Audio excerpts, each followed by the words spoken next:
साथ लेके अपनी अखंड वाणी, श्री प्राणनाथ जी ने की है मेहरबानी। आए साथ लेके अपनी अखंड वाणी, श्री प्राणनाथ जी ने की है मेहरबानी। आए साथ लेके अपनी अखंड वाणी, किया शोर आलम में ब्रह्मवाणी की गुंजार का। दुनिया ने चरणों में सर को झुका लिया, किया शोर आलम में ब्रह्मवाणी की गुंजार का। चरणों में सब ने सर को झुका लिया, जिसे इंतजार था।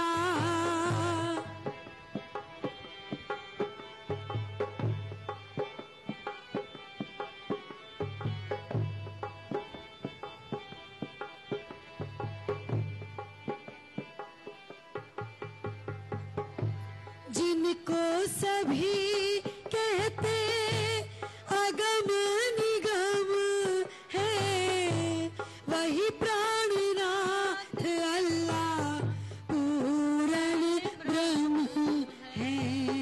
जिनको सभी कहते अगम निगम है, वही प्राणनाथ अल्लाह पूर्ण ब्रह्म है। जिनको सभी कहते अगम निगम है, वही प्राणनाथ अल्लाह पूर्ण ब्रह्म है। पर्दा हटाया हिंदू मुस्लिम की दीवार का, चरणों में सबने सर को झुका लिया। पर्दा हटाया हिंदू मुस्लिम की दीवार का, चरणों में सबने सर को झुका लिया, जिसे इंतजार था।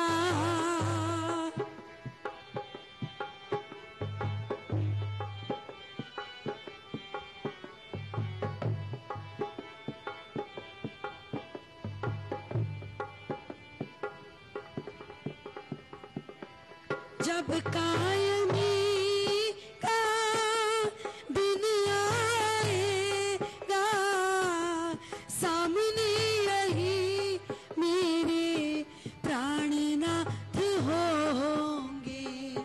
जब कायमी का दिन आएगा, सामने यही मेरे प्राणनाथ होंगे। सभी मुक्त होंगे दर्शन करके सुखदातार का। दुनिया ने चरणों में सर को झुका लिया, सभी मुक्त होंगे दर्शन करके सुखदातार का। चरणों में सबने सर को झुका लिया।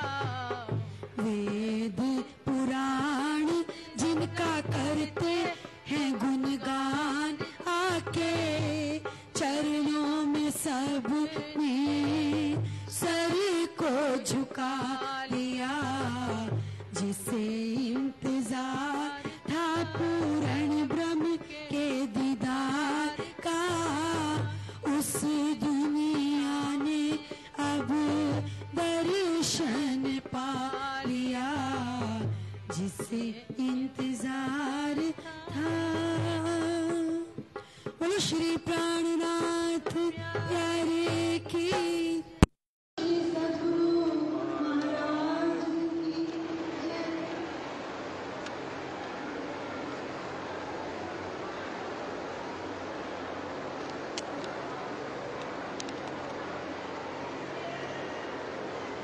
सभी का बहुत बहुत स्वागत है। सभी धर्म प्रेमी सज्जनों के चरणों में कोट प्रणाम। सभी से विनती है, कृपया सब अपने मोबाइल साइलेंट पे कर दीजिए, क्योंकि जो अभी ब्रह्मवाणी चर्चा होने जा रही है, जिसको हम ब्रह्म ज्ञान कहते हैं, जिसकी महिमा संत महापुरुषों ने गाई है, यहाँ तक कहा गया है ब्रह्म ज्ञानी को खोजे महेश्वर। त्रिदेवा तीर्थंकर अवतार सदियों सदियों से पूर्ण ब्रह्म परमेश्वर की इस धर्म धरा पे आने की इंतजार कर रहे थे, ये इंतजार कर रहा था। सभी धर्म शास्त्रों में भविष्यवाणियां हो रखी थी कि इस 28वें कलयुग में पूर्ण ब्रह्म परमेश्वर इस धर्म धरा पे पधारने वाले हैं, और उन भविष्यवाणियों को सिद्ध करते हुए परमात्मा अपना अलौकिक ज्ञान लेकर इस धर्म धरा पर पधार चुके हैं, जिसको ब्रह्म ज्ञान कहा, जो आज दिन तक ना संसार ने कभी सुना था। तो उन्हीं की ब्रह्मवाणी से परमेश्वर के नाम, धाम, स्वरूप और लीलाओं की पहचान आदरणीय डॉक्टर देव जी हमारे बीच में करवाएंगे। अध्यात्म के कुछ ऐसे प्रश्न जिनको आज दिन तक हम सोचते तो थे, विचार में तो आते थे, पर उनका उत्तर ब्रह्म ज्ञान के अभाव में कभी किसी को मिल ना पाया था। जिस तरह से भगवान शिव किनका ध्यान करते हैं, भगवान विष्णु किनका ध्यान करते हैं, माननीय धर्म ग्रंथ रामायण में श्री राम जी ने किस उत्तम पुरुष की बात की है, श्री कृष्ण जी ने अर्जुन को किन उत्तम पुरुष के शरण में जाने को कहा है, सृष्टि की रचना क्यों और कैसे होती है, परमात्मा किस निज धाम में निवास करता है। हम कहते हैं कण-कण वाला माइक चाहिए, पर कण-कण तो यहाँ का नाशवान है। तो जब कण-कण नाशवान है तो क्या परमात्मा भी नाशवान हुआ? इन सब प्रश्नों का उत्तर आज दिन तक संसार खोज रहा था, पर उत्तर नहीं मिल पा रहा। तो आज ऐसी ब्रह्म ज्ञान वर्षा, ब्रह्मवाणी वर्षा होने जा रही है। इसको आत्म विभोर होकर सुनिए, क्योंकि इनके ज्ञान सुनने मात्र से ही जीव का जन्म मरण का चक्र कट जाता है और आत्म जागृत हो सकती है और परमात्मा के चरणों से संबंध जुड़ता है। तो ब्रह्मवाणी चर्चा आदरणीय डॉक्टर देव जी के मुखारबिंद से सुनने से पहले हम पूर्ण ब्रह्म परमेश्वर श्री राजी महाराज की ब्रह्मवाणी का पूजन करेंगे और साथ ही डॉक्टर देव जी का पूजन करेंगे, जिसके बाद ब्रह्मवाणी चर्चा प्रारंभ होगी। तो उसके लिए श्री राजी महाराज पूर्ण ब्रह्म परमेश्वर के पूजन के लिए माया बहन सोलंकी और रेखा बहन करता हूँ, और डॉक्टर देव जी के पूजन के लिए श्री धनेश भाई सोलंकी और मंजू बहन कृपया आगे पधारे।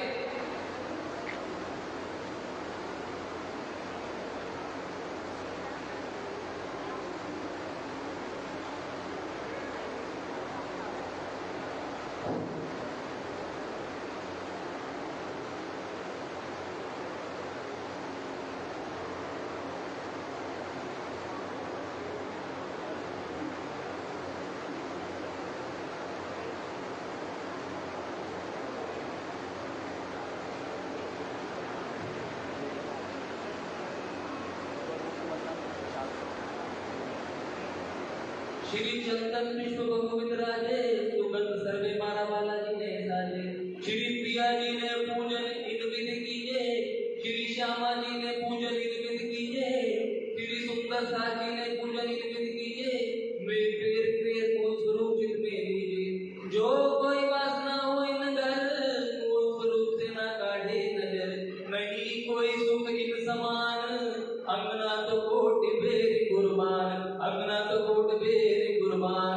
बोलो श्री प्राणनाथ प्यारे की जय, श्री सद्गुरु महाराज की जय, श्री प्राणनाथ प्यारे की, श्री प्राणनाथ प्यारे की, श्री प्राणनाथ प्यारे की, श्री प्राणनाथ प्यारे की, श्री सद्गुरु महाराज की, श्री सद्गुरु महाराज की, श्री सद्गुरु महाराज की, श्री प्राणनाथ प्यारे की, श्री सद्गुरु महाराज की जय, श्री प्राणनाथ प्यारे की जय।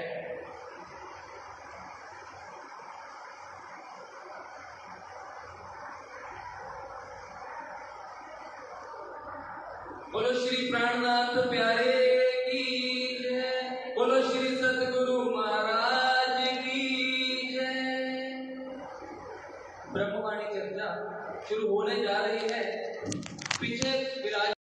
सुंदर सा कृपया प्रांगण के अनुशासन की देखरेख रखेंगे और सब पीछे कोई बात अगर कर रहा है तो कृपया मौन रह के सेवा में पधारें और बाहर सुंदर साथी जो खड़े हैं कृपया प्रांगण में आ जाएं, प्रांगण की शोभा बढ़ाएं और ब्रह्मवाणी चर्चा सुन के सब लोग अपना जीवन सफल करें। बोलो श्री प्राणनाथ प्यारे की जय, श्री सद्गुरु महाराज की जय।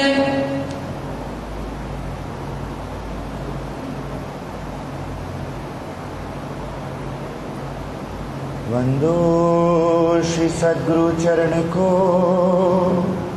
करूं सप्रेम प्रणाम। अशुभ हरण मंगल करण, धनि श्री देव चंद्र जीना। श्री प्राणनाथ निज मूलपति, श्री मेहराज सुना। तेज कुंवरी श्यामा युगल को, पल पल करूं प्रणाम। श्री प्राणनाथ तुम सत्य हो,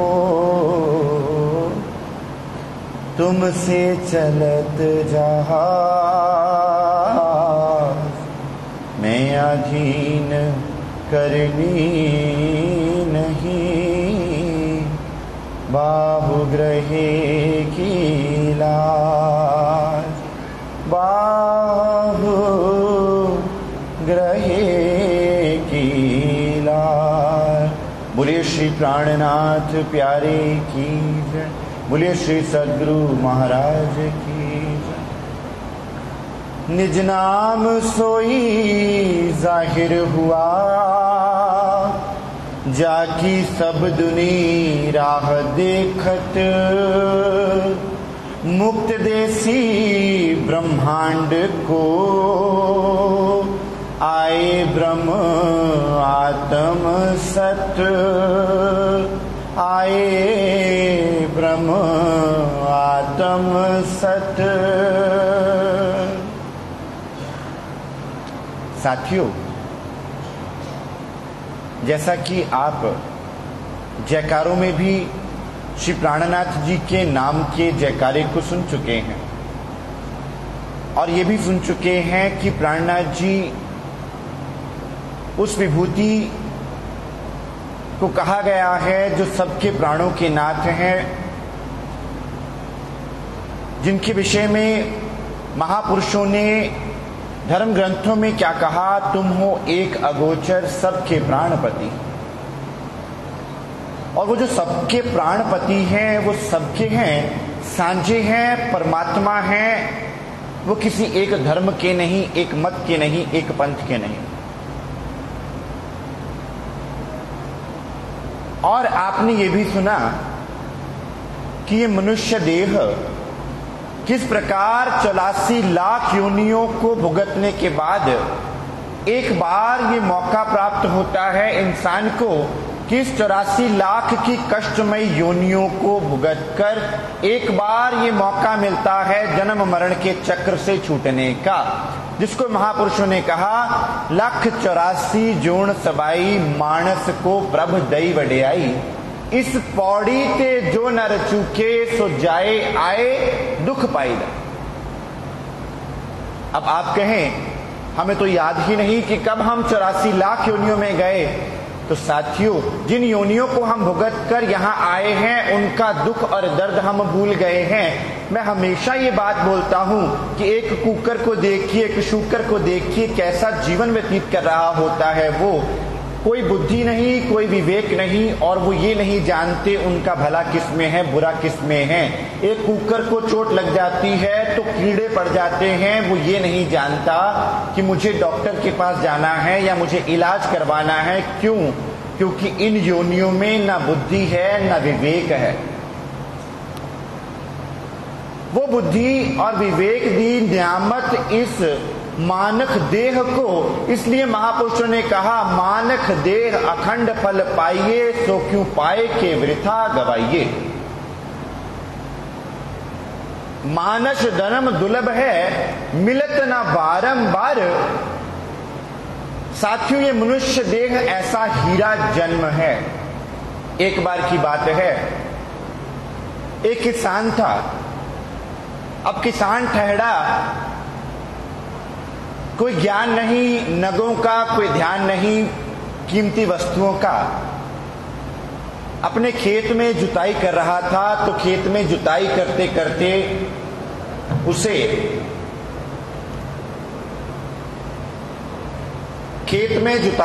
करते उसे प्राप्त होता है एक मटका। अब उस मटके को वो घर लेकर आता है तो खोल के देखता है, उसमें लाल पत्थर थे। अब किसान तो ये नहीं जानता कि वो लाल पत्थर क्या है, उनकी कीमत क्या है। तो उसने क्या सोचा कि जब अब मेरी फसल पक जाए तब इन पत्थरों का इस्तेमाल मैं उन पंछियों को उड़ाने के लिए करूंगा जो पंछी मेरी पकी हुई फसल को खाने आएंगे। जब फसल पकी तो उस किसान ने क्या किया, उन पत्थरों को, उन पंछियों को एक एक करके मारकर उड़ाने का प्रयोग करना प्रारंभ कर दिया। वो एक पत्थर को मारे, पंछी उड़ जावे, फिर से आ जावे, फिर से गुस्से में आए, अगला पत्थर मारे, पंछी उड़ जावे, वो फिर से आ जावे। इस तरह करते करते साथियों, जब एक या दो पत्थर रह गए, मटका खाली हो गया। शाम हो गई, पंछी अपने घोंसलों में लौट गए। किसान भी उन दो पत्थरों को लेकर अपने घर वापस आया और घर में क्या देखा कि आज तो खाने के लिए कुछ बना ही नहीं। तो पत्नी से कहा, भाग्यवान, आज खाने में क्या बना है? भाग्यवान कहती हैं कि आज तो कुछ बना ही नहीं, खाने के लिए कुछ था ही नहीं। तो कहती हैं कि जाओ पास की दुकान से, किराने की दुकान से कुछ भोजन ले आओ उधार, क्योंकि किसान था, गरीब था, धन दौलत नहीं थी। इतना धन भी नहीं था कि रोज की रोटी जुटा पाए। अब जब दुकान पर जाते हैं तो दुकानदार भी सामान देने से मना कर देता है। संसार भी तब तक साथ देता है जब तक किसी से कुछ लेने की, कुछ पाने की उम्मीद हो, वरना संसार भी साथ छोड़ जाता है। भाग्यवान पत्नी वापस आती है, कहती है कि दुकानदार ने कुछ सामान देने से, रसीद देने से मना कर दिया, अब क्या पकाया जाए। तो किसान के दिमाग में बात आती है कि वो घड़े में दो पत्थर बचे हैं लाल रंग के, वो ले जा, जो 1-2 रुपया, 1-2 पैसे तेरे को मिलेंगे, इसके बदले खाने के लिए चावल, मूंग, भात, दाल ले आना। साथियों, वो स्त्री उन पत्थरों को लेकर जाती है और दुकानदार को कहती है कि ए दुकानदार भाई, अगर तुम उधार नहीं दे सकते तो इन पत्थरों की कीमत में जो भी जितना भी भोजन आए वो इनके बराबर मुझे दे दो। अब दुकानदार ठहरा पढ़ा लिखा, समझदार, जौहरी की बुद्धि रखने वाला व्यक्ति। उसने जब उन पत्थरों को देखा तो अचंभित हो गया, क्योंकि वो पत्थर कोई साधारण पत्थर नहीं थे, वो पत्थर थे कीमती लाल पत्थर, जिनकी एक एक की कीमत लाखों करोड़ों के बराबर थी।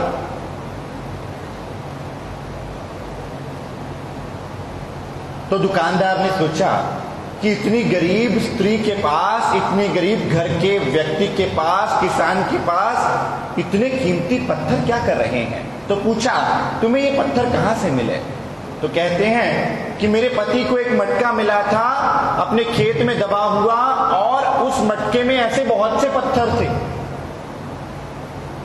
दुकानदार खुद चल के आता है किसान के पास। किसान को प्रतीत होता है कि मुझसे शायद कोई गलती हो गई। दुकानदार किसान से पूछता है कि भाई ये पत्थर तुम्हें कहां से मिले? तो किसान कहता है ये तो मुझे मेरे खेत में गड़े हुए एक मटके में मिले थे और वो मटका भरा पड़ा था। तो दुकानदार पूछता है कि इस तरह के और पत्थर कहाँ है। जिस प्रकार तुम कह रहे हो कि घड़ा भरा हुआ था, लेकिन ये तो 2 ही पत्थर हैं। तो वो कहता है कि मैंने उन पत्थरों को पक्षियों को उड़ाने में ही गवा दिया, मार दिया, पक्षियों पर मारा और वो पत्थर खो दिए। दुकानदार अपने सिर पर हाथ मारता है, किस लिए? कहता है कि क्या तुम्हें पता है वो पत्थर क्या है, उनकी कीमत क्या है? तो किसान कहता है मैं तो ये चाहता था कि 1-2 पैसे का जो राशन तुम दे सको इनके बराबर वो दे दो।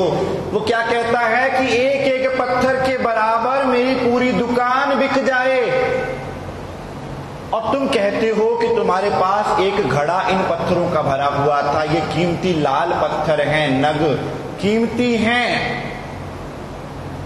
और तुमने इनका प्रयोग कहां कर दिया? पंछियों को उड़ाने में। लेकिन अब तो वो पत्थर खो चुके थे। हम मनुष्य भी यही कर रहे हैं। हमें मनुष्य देह प्राप्त हुआ है, ये कीमती हीरा तन प्राप्त हुआ है, देव दुर्लभ देह प्राप्त हुई है, जिसको ग्रंथों में लिखा है इस देही को तरसे देव देवी देवता भी इस देह को प्राप्त करने के लिए तरसते हैं। सुर दुर्लभ सब ग्रंथन गावा। और उस देह को प्राप्त करके इसके अंदर कीमती लाल पत्थर क्या हैं? इस मटके के अंदर भरे हुए वो लाल पत्थर हैं हमारे श्वास की गिनतियां, जो हमें गिनती के श्वास मिले हैं। और उन श्वासों को हम कहां प्रयोग कर रहे हैं? पक्षियों को उड़ाने में। पक्षी क्या है? यहाँ के काम क्रोध लोभ मोह अहंकार में ही उनको हम व्यर्थ गवा रहे हैं, यहाँ के विषय विकारों में ही उनको व्यर्थ गवा रहे हैं। और जब अंत समय आता है, क्योंकि हर व्यक्ति कहता है भाई भक्ति कर लेंगे, जब उम्र आएगी, जब बुजुर्ग होंगे तो भक्ति कर लेंगे, अभी तो भक्ति करने की क्या आवश्यकता है? अभी तो हमें जीना है, अभी तो हमें खाना है, पीना है, जीवन में एंजॉय करना है। और एंजॉयमेंट क्या सोची दुनिया ने कि शराब मांस मदिरा जैसे पदार्थों का सेवन करके खुद के शरीर का नाश करना ही उन्होंने समझ लिया कि शरीर पाकर अगर आपने ऐसा एंजॉयमेंट नहीं किया तो आपने कुछ नहीं किया। श्री प्राणनाथ जी कहते हैं पीना तंबाकू छोड़ दो, मांस मछली सब, शराब और सब कैफ पर दारा चोरी ना कब। ये 4 मौलिक सिद्धांत दिए भक्ति मार्ग के कि आपको अगर परमात्मा की प्राप्ति करनी है, आत्म स्वरूप को जानना है, तो आपको इन 4 निषिद्ध वस्तुओं को त्यागना पड़ेगा। और आज हम क्या कर रहे हैं? इस लाल से भरे हुए मटकों को खाली कर लेते हैं और उम्र का वो पड़ाव आ जाता है जब हमारे पास अधिक समय नहीं रहता, तब तो मुख से राम भी बोलते हैं तो कुछ और ही निकलता है, क्योंकि मुख में दांत नहीं रहते, शरीर में इतना बल नहीं रहता कि हम भली प्रकार से बैठ भी पावें, तो भक्ति कैसे करेंगे? इसलिए भक्ति करने का सही समय, परमात्मा को सही प्राप्त करने का सही समय कब है? जब हम बुद्धि और विवेक को समझ पाएं, जब अपने आप को पहचानने की समझ हम में आ जावे, जब जागो तभी सवेरा। तो साथियों, इस मनुष्य देह को प्राप्त करने का लक्ष्य ही ये है, उस एक पार ब्रह्म की प्राप्ति। क्योंकि ये 84 लाख योनियों के बाद ये जो लाल से भरा मटका मनुष्य देह प्राप्त हुआ है, किस लिए प्राप्त हुआ है? कि हम जन्म मरण के चक्कर से छूट जावें, हमें मुक्ति मिले, वो आनंद मिले जिस आनंद की खोज के लिए कई साल इंसान कभी वो आनंद माता पिता में ढूंढता है, कभी वो आनंद सगे सहोदरों में ढूंढता है, कभी वो आनंद अपने प्रेमी प्रेमिकाओं में ढूंढता है, कभी आनंद अपनी पत्नी बच्चों में ढूंढता है, और कभी वो आनंद ढूंढता है धन दौलत में। ऐसे करते करते मौत दरवाजा खटखटा देती है, लेकिन वो आनंद की प्राप्ति नहीं होती, क्योंकि वस्तु कहीं खोजे कहीं। एक संत थी, संत राबिया।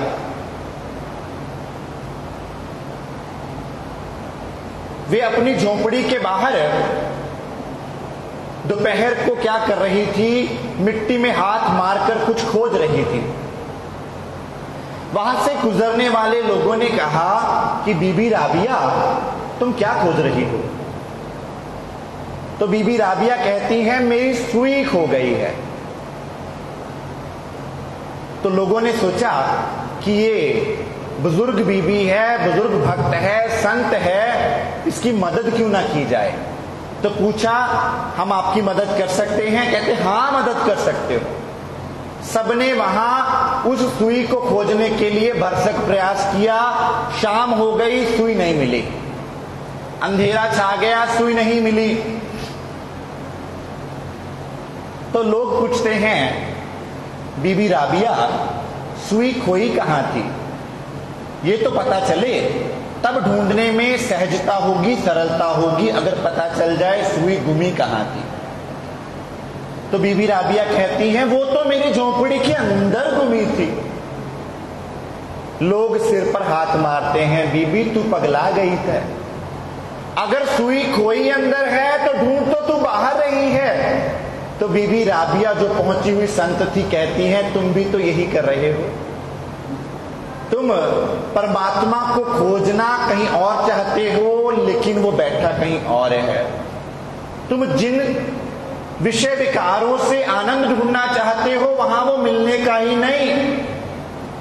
तो पागल कौन हुआ, मैं कि तुम?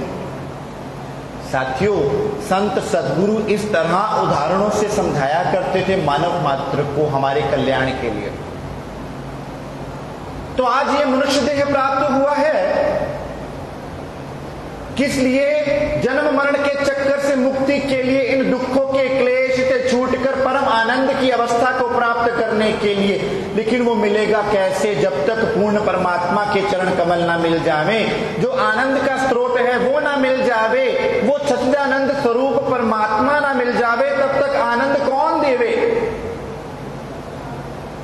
और वो परमात्मा कितने हैं? कोई कहे 33 करोड़ हैं, कोई कहे 1 है, कोई कहे 2 हैं। तो साथियों, हमारे शास्त्र हमारे ज्ञान का आधार हैं, जिनको हम आधार मानकर चलते हैं। पवित्र वेद कहता है, एको ब्रह्म द्वितीय ना अस्ति, ना द्वितीयो ना तृतीयो ना चतुर्थो ना पंचमो उच्यते। ना 2 है, ना 3 है, ना 4 है, वो एक है।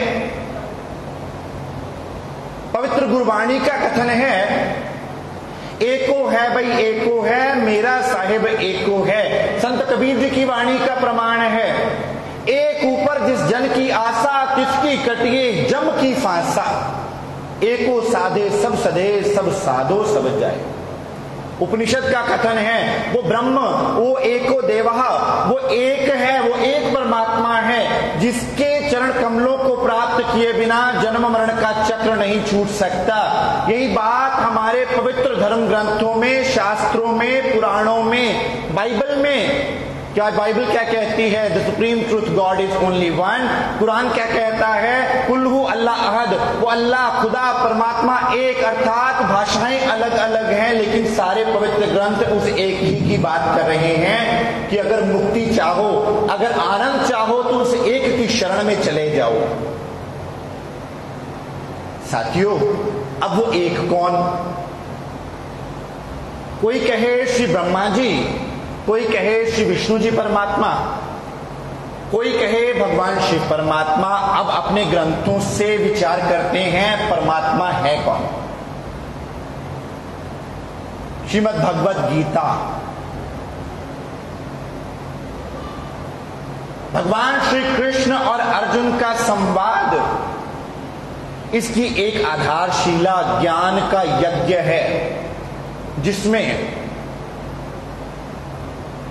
अर्जुन के मोह को भंग करने के लिए भगवान ने वो ज्ञान दिया जिसे वेदों का सार कहा गया।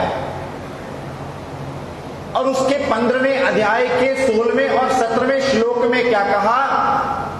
हे अर्जुन, मैं तुम्हें गुप्त अति गुप्त ज्ञान देने जा रहा हूं। द्वाइवमो पुरुषो लोके चर्चा अक्षर एवच क्षरः सर्वाणि भूतानि कुटस्थो अक्षरा उच्यते उत्तमः पुरुष सत्वन्यः परमात्मा इति उदार्यते। हे अर्जुन, इस ब्रह्मांड को बनाने वाले दो पुरुष हैं, एक क्षर पुरुष, एक अक्षर पुरुष। उत्तम पुरुष परमात्मा, जो कि परमात्मा है, वो इन दोनों पुरुषों से अलग हैं। वे हैं पूर्ण परमात्मा, उनकी शरण में जाने से ही मुक्ति संभव है। तमेव शरणम गच्छ सर्वभावेन भारत। हे भारत, हे अर्जुन, हे परंतप, तू सब प्रकार से उस एक की शरण में जा, जिसकी शरण में जाकर तुझे परम गति और मुक्ति प्राप्त हो सकेगी। और यही बात भगवान शिव ने मां पार्वती को कही श्री माहेश्वर तंत्र ग्रंथ में कि हे पार्वती, हम त्रिदेवा श्री ब्रह्मा जी, श्री विष्णु जी, महेश जी तो ब्रह्मांड के प्रकट होने पर प्रकट होते हैं और अपनी आयु के समाप्त होने पर लय को प्राप्त हो जाते हैं। परमात्मा तो हमसे कोई अन्य है, और जब तक उसकी भक्ति ना की जाए, उस एक को ना पाया जाए, तब तक भक्ति मार्ग सफल नहीं हो सकता। जैसे एक वृक्ष होता है तो वृक्ष को जल कहाँ देते हैं? जड़ में, तभी उसके तने, पत्तों, टहनियों और पुष्प आदि, फल आदि अंगों में स्वतः ही जल पहुंच जाता है। आदि पुरुष एक पेड़ है, निरंजन वाकी डार, त्रिदेवा शाखा भय पात भया संसार। तो जो इस पेड़ की जड़ है वो कौन है? उत्तम पुरुष परमात्मा है। अगर हमने उस जड़ को नहीं जाना कि वो कौन है, वो उत्तम पुरुष कौन है, वो परमात्मा जिनके विषय में गीता कहती है क्षर अक्षर उत्तम पुरुष। कबीर साहब की वाणी कहती है, अवधू अक्षर हूं से न्यारा, सो निज पीऊ हमारा। कबीर साहब कह रहे मेरा प्रीतम कौन है, मेरा परमात्मा कौन है? जो क्षर और अक्षर के परे है, वो मेरा प्रीतम है। अब वो उत्तम पुरुष जिसको कबीर साहब ने भी क्षर अक्षर के पारा नी अक्षर कहा, उसी को कुरान में क्या कह दिया? ला इलाहा इल्लल्लाह। भाषा का फर्क है, बात एक ही है। ला का अर्थ क्षर, इला का अर्थ अक्षर और इल्लल्लाह का अर्थ उत्तम पुरुष। और वही बात बाइबल में भी कथित है, the supreme truth God is only one. तो तीन बातें लिखी, God, the creator and the supreme truth God. And the supreme truth God is only one, वो एक है। सब संत महापुरुषों ने उस एक की ही बात कही, उन्हीं को गुरबाणी में अकाल पुरख पार पुरख करके लिखा। परम पुरुष का हूं मैं दासा, देखन आयो जगत तमाशा। जो नर हमको परमेश्वर उचरे, सो नर नरक कुंड में परे। गुरु साहब अपने पवित्र मुखारबिंद से उस पवित्र गुरबाणी में जिक्र कर रहे हैं, परम पुरुष का हूं मैं दासा। अब वो परम पुरुष कौन है,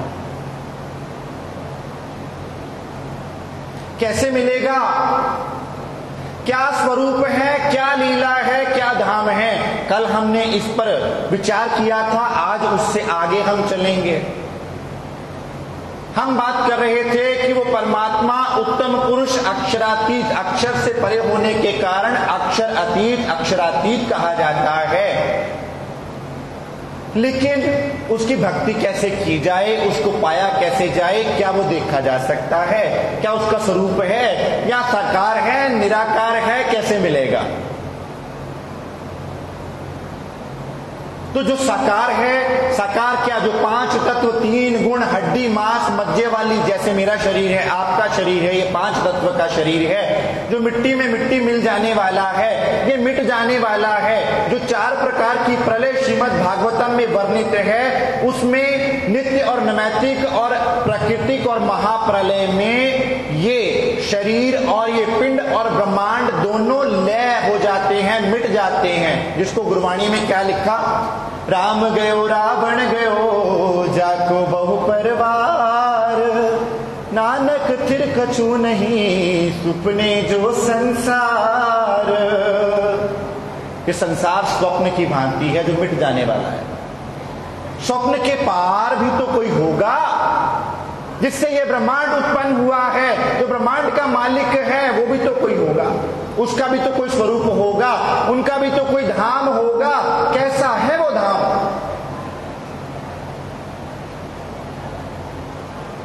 तो महापुरुषों ने कहा, वेद कहें सरगुण के आगे निर्गुण का विश्राम, सरगुण निर्गुण तजो सुहागिन तब पहुंचो निज धाम। कि कोई ध्यावे साकार को, कोई ध्यावे निराकारा, इन विद इन दो से न्यारा, जाने जानन हारा। अगर कहो साकार है तो 5 तत्व का होगा, तो जब महाप्रलय होगी तो मिट जाएगा, तो साकार नहीं कह सकते। अगर कहो निराकार है तो लोगों ने क्या कहा, 2 हाथों के बीच जो स्थान है ना, ये निराकार है। भाई ये तो आकाश है। निराकार मत वालों के पास जाएंगे, वो कहेंगे 2 हाथों के बीच जो स्थान है ये परमात्मा है। भाई ये तो आकाश है, ये निराकार नहीं, ये तो आकाश है। फिर विडंबना ऐसी कि कोई ये नहीं सोचता, हम इतने सुंदर, ये सृष्टि इतनी सुंदर, नदियां पहाड़, इतने जीव जंतु इतने सुंदर, और इनको बनाने वाले का कोई स्वरूप ही नहीं।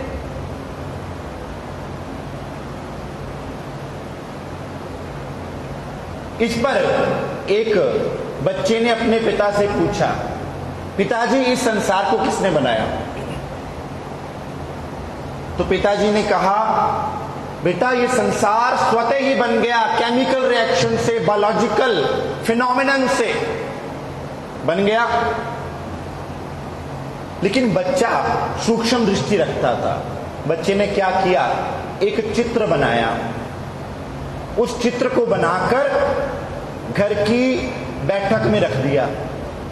घर पे पिता आए शाम को और पूछा, अरे वाह ये चित्र बड़ा सुंदर है, किसने बनाया? ना मां को पता, ना दादी को पता, ना दादा को पता, सब कहें हमें नहीं पता। बच्चे से पूछा गया, ये चित्र किसने बनाया? तो बच्चा कहता है, खुद ही बन गया। तो पिता हंसते हैं, ऐसा कैसे हो सकता है, खुद कैसे बन सकता है चित्र?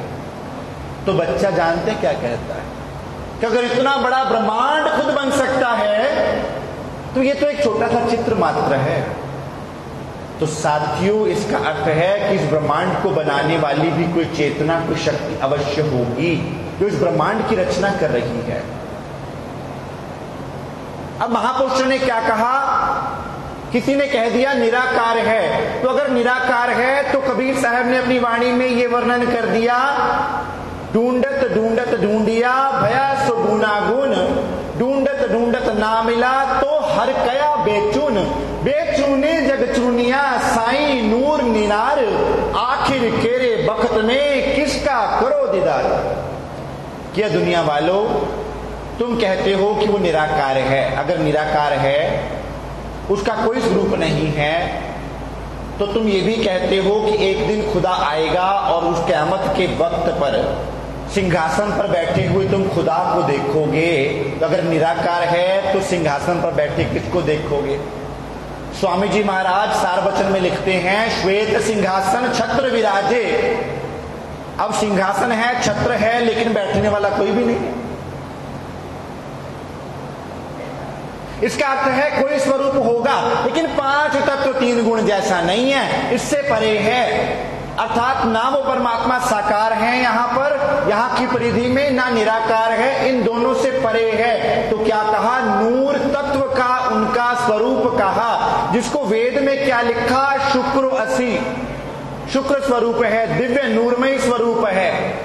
और वेद तो ये भी कथन करता है कि परमात्मा सम्राटों की भांति विराजमान है। गुरु साहब कहते हैं, राजन को राजा, महाराजन को महाराजा, ऐसो राज छोड़ और दूजा कौन जाए। कि वो राजाओं का राजा है वो परमात्मा। और वेद कहता है उसी बात को कि वो राजाओं की भांति, सम्राट की भांति सिंहासन पर विराजमान है। तो वो सिंहासन पर विराजमान होने वाला स्वरूप, क्या उसका कोई स्वरूप ही नहीं होगा? श्री गुरु ग्रंथ साहिब में 1257 पृष्ठ पर उस परमात्मा के स्वरूप का वर्णन है। बागे कपड़ बोले बैण, कबहू साहिब देखा बहन। ए मेरी बहन आत्माओं, क्या तुमने कभी साहिब को देखा है, परमात्मा को देखा है क्या? वही बात कुरान हदीस में भी लिखा। मोहम्मद साहब ने कहा कि मैंने खुदा को अपनी इन आंखों से देखा है। जीसस ने भी बाइबल में भी ओल्ड टेस्टामेंट में है कि हे परमात्मा, तेरा दिव्य सिंहासन बड़ा सुंदर है जिस पर तू विराजता है। इसका अर्थ है परमात्मा का कोई स्वरूप है, लेकिन ये साकार और निराकार के पार है, वो मिटने वाला नहीं है। इस संसार के नाशवान परिधि से बाहर है वो स्वरूप। अब है कहां? कोई कहेगा पिंड में है कि ब्रह्मांड में है, बता दो भाई। तो कबीर साहब कहते पिंड में होता तो मरता ना कोई, ब्रह्मांड में होता तो देखता सब कोई। पिंड ब्रह्मांड में से जो न्यारा, कहे कबीर सोई साईं हमारा। ये घट जो है, ये शरीर जो है, हम कहेंगे कि घट घट व्यापक है। बिल्कुल घट घट व्यापक है, लेकिन क्या व्यापक है साथियों? घट घट में है काल समाया। जैसे एक घड़ा रचने वाला घड़े की रचना करता है, एक कुम्हार घड़े की रचना करता है, तो जो घड़ा खरीद कर ले जाएगा, जब कुम्हार से हमने घड़ा खरीदा, हम अपने घर ले गए घड़े को, तो क्या घड़े को हम तोड़कर देख लें, अंदर से देख लें, बाहर से देख लें, क्या उसको तोड़ लेने के बाद उसके अंदर से हमें उस कारीगर, उस कुम्हार का स्वरूप मिलेगा? आप कहेंगे नहीं मिल सकता। हाँ, उस घड़े में उस कारीगर की, उस घड़े में उस कुम्हार की कला है। तो साथियों, इस ब्रह्मांड में उस परमात्मा का स्वरूप नहीं है, इस ब्रह्मांड में उस परमात्मा की सत्ता की शक्ति है। आप कहें तो फिर कण कण में कुछ नहीं है। जैसे प्रधानमंत्री बैठते कहाँ हैं? प्रधानमंत्री भवन में, लेकिन उनकी सत्ता से पूरा देश चलता है। ठीक उसी तरह से वो परमात्मा है तो कहीं और अपने निधाम में, लेकिन उनकी सत्ता यहाँ पर व्यापक है। यहाँ सर्वव्यापक क्या है? उनकी सत्ता व्यापक है। और उनका स्वरूप जन्म साखी श्री गुरु गोविंद सिंह जी भविष्यत वाणियों में रब्बी दरबार की व्याख्या में उनका स्वरूप वर्णन किया गया है। कैसे वस्त्र है नूरमयी, कैसे दरवाजा है नूरमयी, वहां पर गुरु साहब अपने मुखारबिंद से उच्चारण करते हैं, नूर वक़्त नाल सुबह दे सब सिफत अलावे। सुबह सुबह वहां आकर अक्षर ब्रह्म दर्शन करने आते हैं। तो दर्शन किसके करते हैं? पूर्ण ब्रह्म परमात्मा के दर्शन करते हैं। तो साथियों, अगर पिंड में होता, घट में होता, तो ये घट के साथ ही मिट जाता। इस घट में क्या है? उसकी चेतना, उसकी शक्ति है। इस घट में 7 चक्र हैं, 9 दरवाजे हैं, 10वां दरवाजा जहां पर जीव का वास कहा जाता है। और कबीर साहब कहते हैं 10 द्वारे नरक कर बूढ़े। महापुरुषों ने अपनी वाणियों में सब प्रमाण दिए हुए, और आपको महापुरुषों की ही वाणियों से प्रमाण दिया जा रहा है। और श्री प्राणनाथ जी की वाणी क्या कहती है? साथ ही साथ उसको लिया जाएगा। साथियों,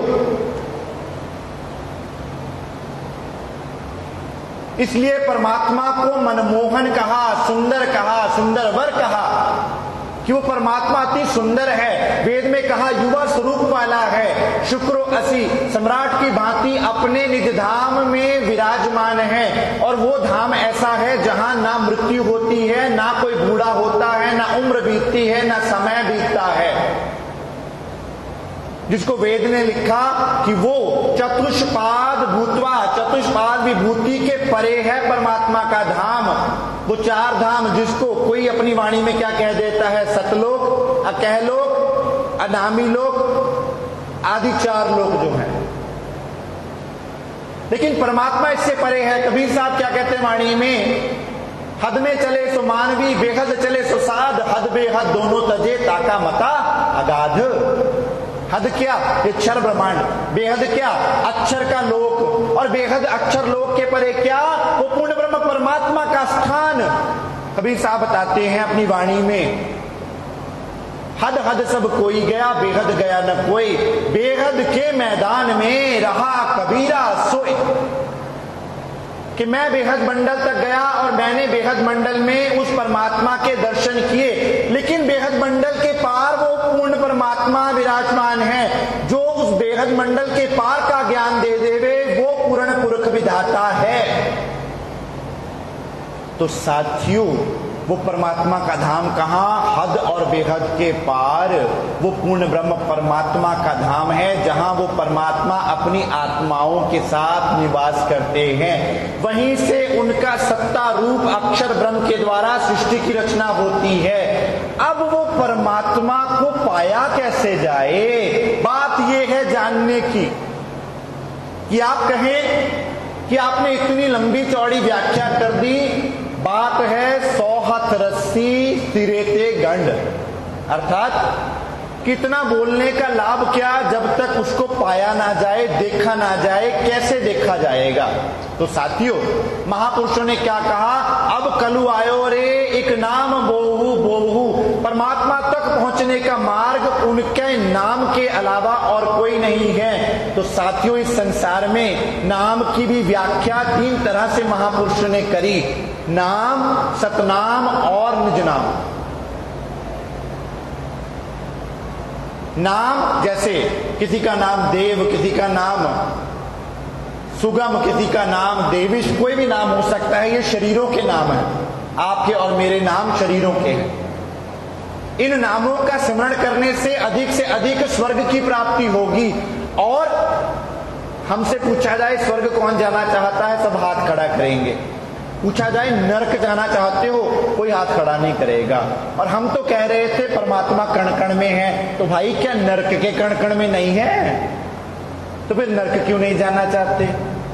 इसका अर्थ हुआ कि परमात्मा इससे परे है। और गीता कहती है, श्रीमद् भगवद गीता कहती है कि जब हमारे पुण्य कर्म, कई लोग कहते हैं अच्छे कर्म करो, भगवान को मानने की जरूरत नहीं, केवल अच्छे कर्म करो तुम्हारा काम हो जाएगा। तो साथियों, अच्छे कर्म सोने का पिंजरा और बुरे कर्म लोहे का पिंजरा, लेकिन है तो पिंजरा ही, बंधन तो है ही। सोने के पिंजरे में भी पक्षी बंधन में है और लोहे के पिंजरे में भी बंधन में ही है। अच्छा कर्म करेंगे फल मिलेगा, वो फल भुगतने के लिए दोबारा आना पड़ेगा। बुरे कर्म करेंगे बुरा फल मिलेगा, उसको भुगतने के लिए भी आना पड़ेगा। तो इससे परे की अवस्था साथियों, स्वर्ग के परे।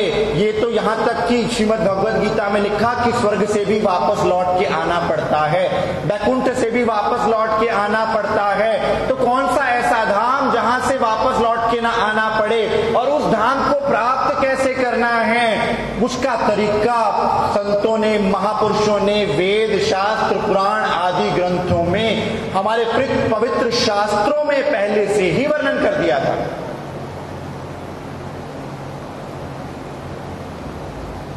पहला नाम, जिसकी पहुंच केवल स्वर्ग और वैकुंठ तक। दूसरा सतनाम, लोगों ने क्या कह दिया, उसको ओम सोहम के रूप में जाप करना प्रारंभ कर दिया। कबीर साहब की वाणी में इसका वर्णन आता है, अन्य संतों की वाणियों में भी आता है। ओंकार निश्चय भया सो करता मत जान, साचा शब्द कबीर का पर्दे माहे पहचान। ओंकार से सृष्टि की उत्पत्ति अवश्य होती है, लेकिन वो परमात्मा नहीं है। उससे परे सोहम का स्थान है। तो क्या सोहम जाप करें? कई सोहम का जाप करते हैं। तो कबीर साहब जी की वाणी, कबीर साहब की वाणी का उदाहरण ले रहा हूं क्योंकि कबीर साहब ने बहुत ऊंचा ज्ञान दिया। जो जन होत है जौहरी रतन लेत बिल गाए, सोहम सोहम जब मुआ व्यर्था जन्म गवाए। सोहम का जाप करके भी आपने अपना जन्म व्यर्थ गवा दिया। तो फिर परमात्मा का नाम क्या है? सोहम ऊपर और है, सत सुकृत एक नाम सोहम के परे है। तो साथियों, सतनाम के परे क्या है? वो निज नाम, जिसके विषय में ग्रंथों में लिखा था 3 गुणन की भक्ति में भूल पड़े हो संसार, कहे कबीर निज नाम बिन कैसे उतरे पार। कि जब तक इस संसार में निज नाम नहीं आ जाता तब तक मुक्ति का मार्ग नहीं खुल सकता, तब तक मुक्ति संभव नहीं है। अन्यथा जाप मरे अजपा मरे, अनहद भी मर जाए, सुरत समानी शब्द में ताको काल ना खाए। और वो निज नाम जिसकी प्रतीक्षा बाइबल में भी लिखा है, परमात्मा भजन संहिता, हे परमात्मा तू मेरी चट्टान है, तू मेरा बल है, तू मुझे अपना निज नाम बख्श दे।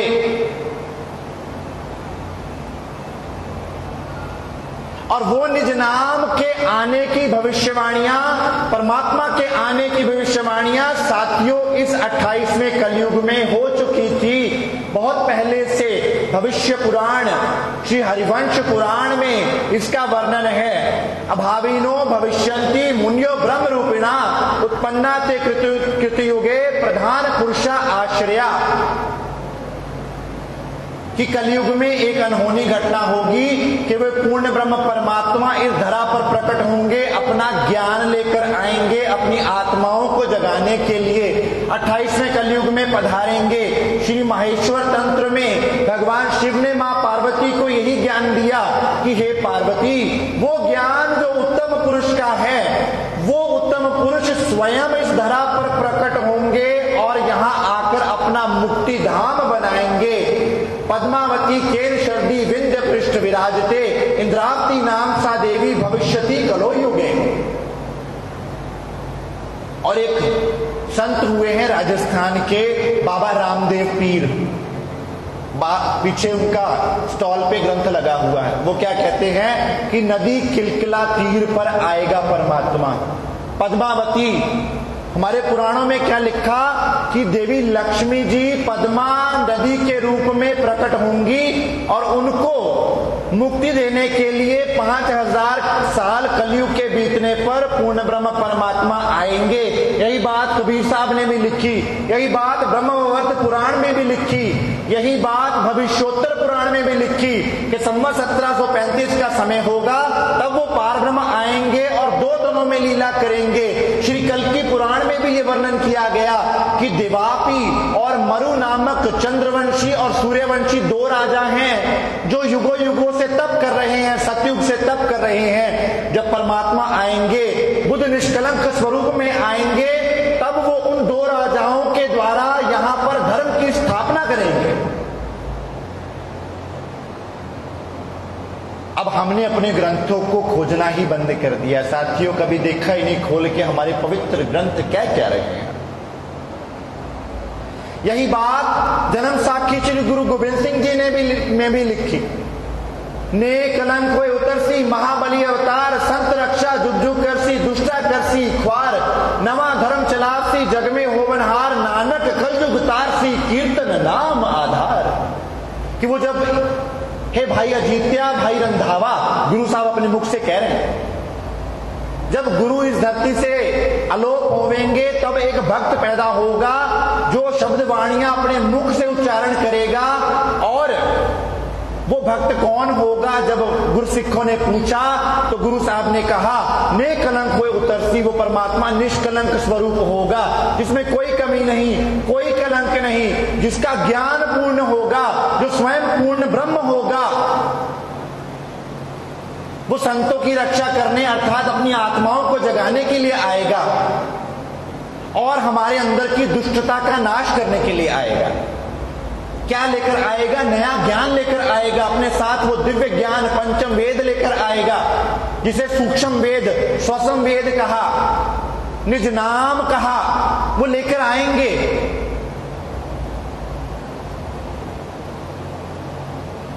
बाबा रामदेव पुराण में तो ये भी लिख दिया, कच्छ देश धर्म पुत्र प्रकट सी।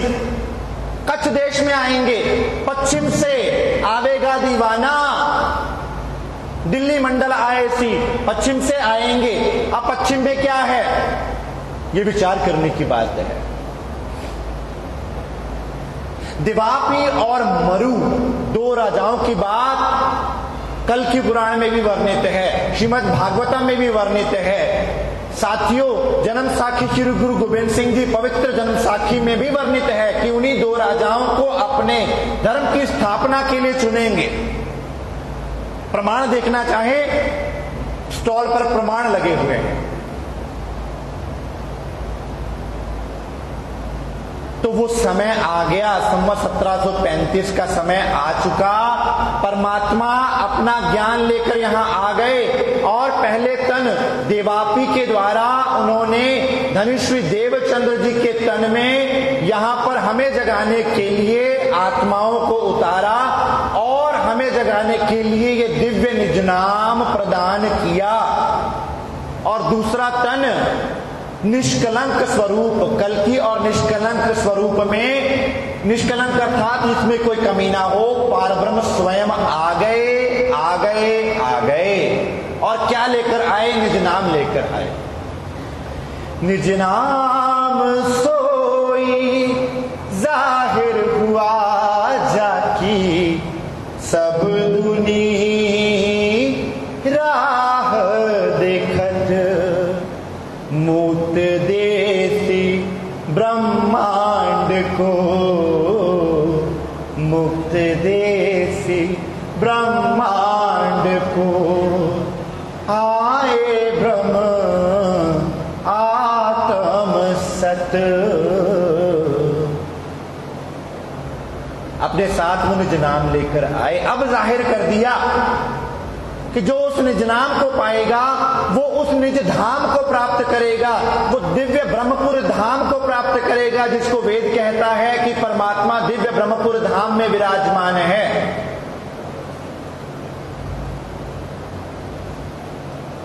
जिसको परमात्मा का महल कहा, जिसको क्या कहा? क्या नहीं कर तेरे, परमात्मा के घर में किस बात की कमी है? करता तेरे सब कुछ। फिर वो धाम कैसा है, उसको निहारना, उसको देखना, जहां हमारी आत्मा रह रही थी और वहां से इस दुनिया को देखने के लिए आई है। और अब निज नाम के द्वारा यहां बैठे बैठे आप पूछें जंगलों में जाना पड़ेगा तो जंगलों में जाने की आवश्यकता नहीं। आप पूछें गुफाओं में जाना पड़ेगा तो गुफाओं में जाने की आवश्यकता नहीं। घरों बैठे परमात्मा के नाम सुमरण से कलयुग केवल नाम आधारा, सुमर सुमर नर उतरे ही पारा। अब कलु आयो रे एक नाम मोवहु बोहु, तेरा एक नाम तारे संसार। वो नाम कौन सा? निज नाम, जिसका वर्णन कबीर साहब ने, जिसका वर्णन गुरबाणी में भी, जिसका वर्णन जन्म साखी में भी हुआ, जिसका वर्णन महापुरुषों ने, संतों ने बाइबल में और वेदों में भी उस नाम की महिमा को गाया गया कि बिना उस नाम के सुमरण से परमात्मा की प्राप्ति नहीं की जा सकती। भगवान श्री रामचंद्र जी सीता हरण होने के बाद जब लताओं से पूछ रहे हैं, ए लताओं, ए वृक्षों, बता दो मेरी सीता कहां है, तब लक्ष्मण कहते हैं प्रभु आप तो स्वयं परमात्मा हैं। तब प्रसंग आता है कि कहो कहां लग नाम बढ़ाई, राम न सके नाम गुण गाई। कि परमात्मा के नाम की महिमा तो स्वयं राम भी नहीं गा सकते साथियों। और राम नाम की बात करें तो राम भी 4 हैं। एक राम दशरथ का बेटा, एक राम घट घट में लेटा, एक राम का जगत पसारा, एक राम सब जग से न्यारा। कौन कौन से? साकार राम दशरथ का बेटा, निराकार राम घट घट में लेटा, बिंदु राम का जगत पसारा, निरालंब राम सब जग से न्यारा।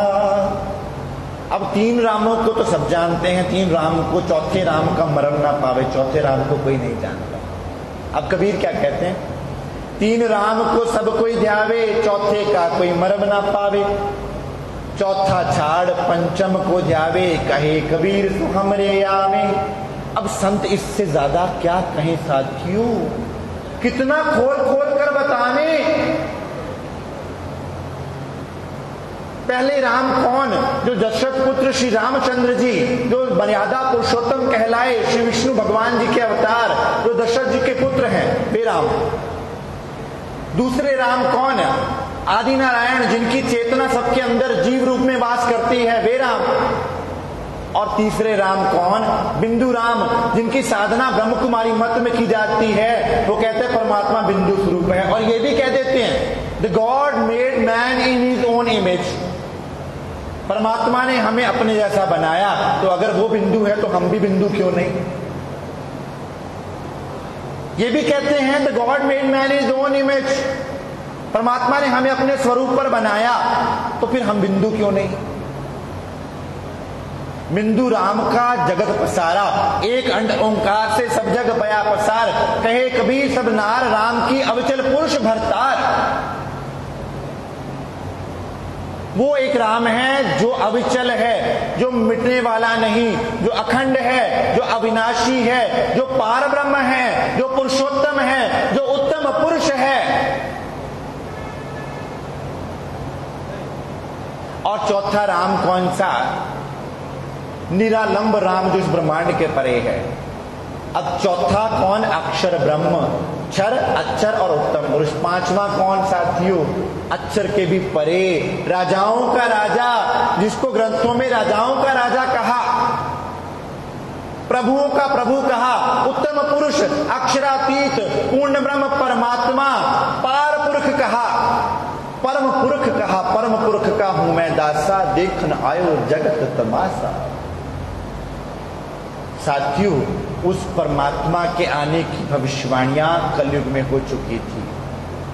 भविष्य दीपिका में, भविष्योत्तर पुराण में, भविष्य पुराण में, हरिवंश पुराण में, जन्म साखियों में, पुराणादि ग्रंथों में, कुरान में भी कहा अल्लाह ताला 11वीं सदी में जो वादा किया था वो निभाएगा आकर क़यामत के वक्त। बाइबल में भी कहते हैं वो प्रतीक्षा कर रहे हैं, यीशु आने वाला है। तो कहीं ऐसा तो नहीं कि जिसके आने की प्रतीक्षा हो रही है वो एक ही है और हम लड़ रहे हैं धर्मों के नाम पर। साहेब आए इन जिमी कार्य करने तीन, सबका झगड़ा मिटने, या दुनिया या दीन। इस धरा पर साथियों सबके प्राणपति, सब भविष्यवाणियों को पूरा करते हुए श्री प्राणनाथ जी के स्वरूप में आ गए। वो कोई मेरे अकेले के नहीं है, वो सबके प्राणपति हैं। हिंदू, मुस्लिम, सिख, ईसाई सबके प्राणपति।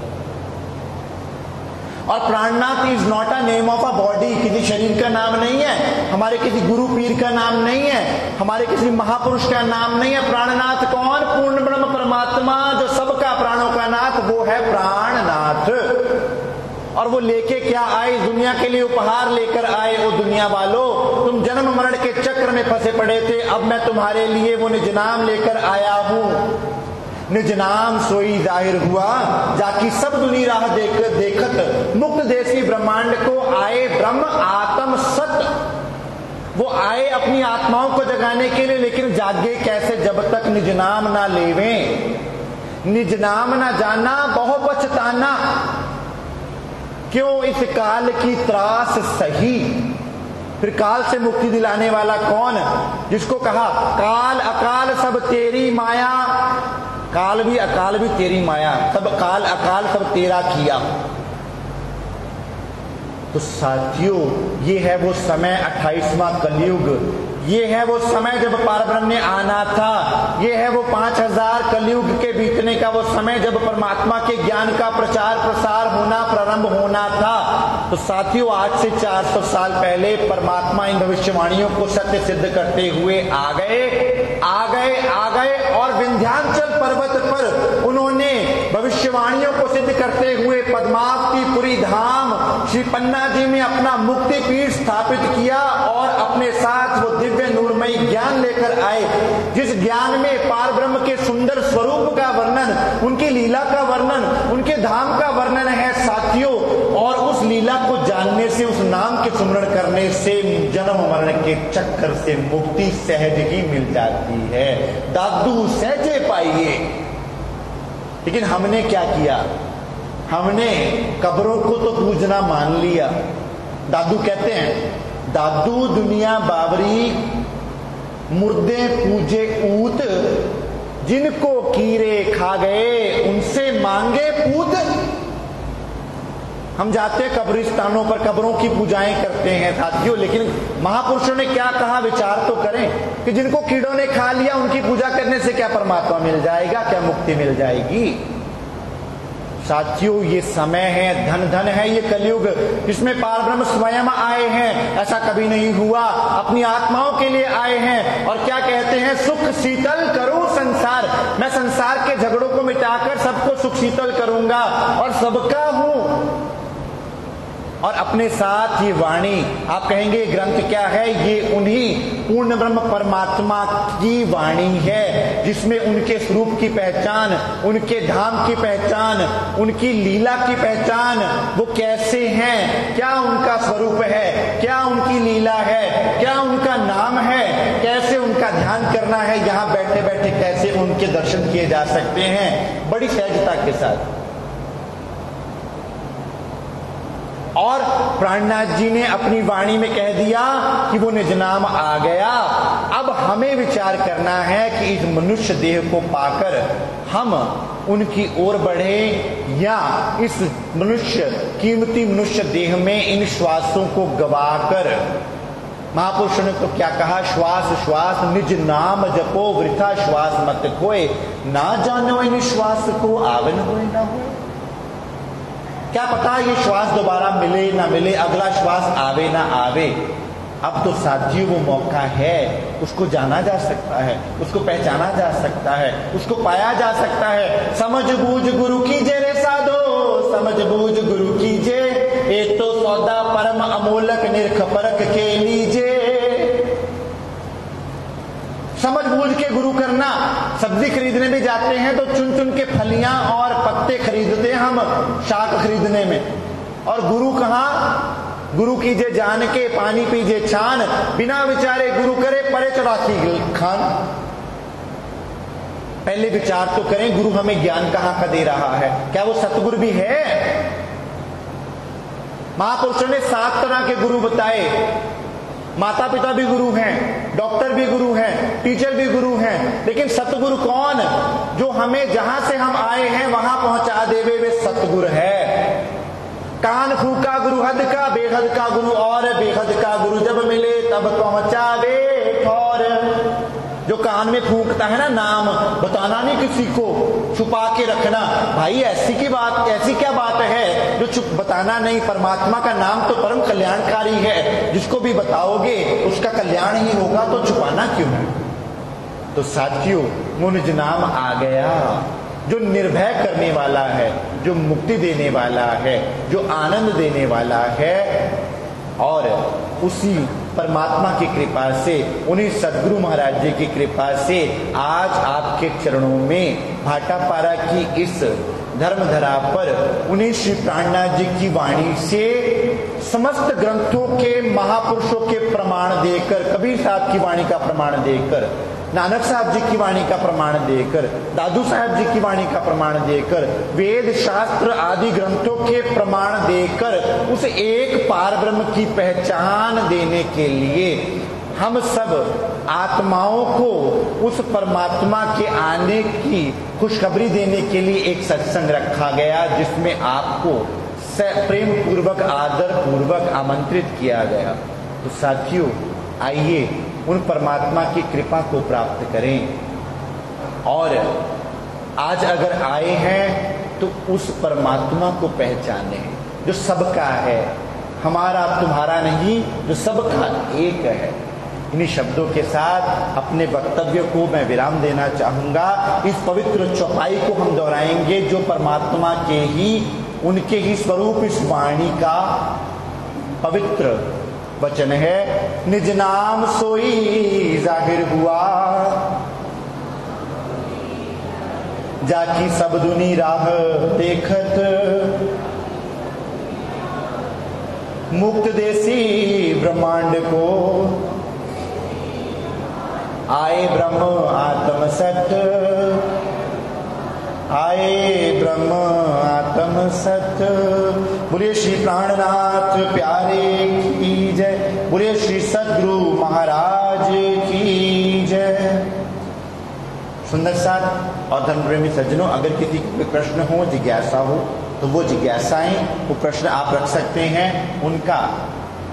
उन प्रश्नों का निवारण करने का भरसक प्रयास किया जाएगा। बोलिए श्री प्राणनाथ प्यारे की जय, श्री सद्गुरु महाराज की जय।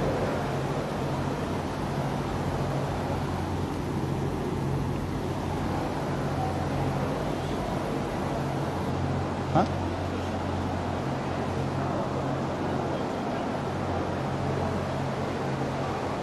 सभी से प्रार्थना है कि प्रसाद अवश्य लेके जाइएगा। कुछ प्रश्न आए हैं जिनका उत्तर देने का हम प्रयास करेंगे।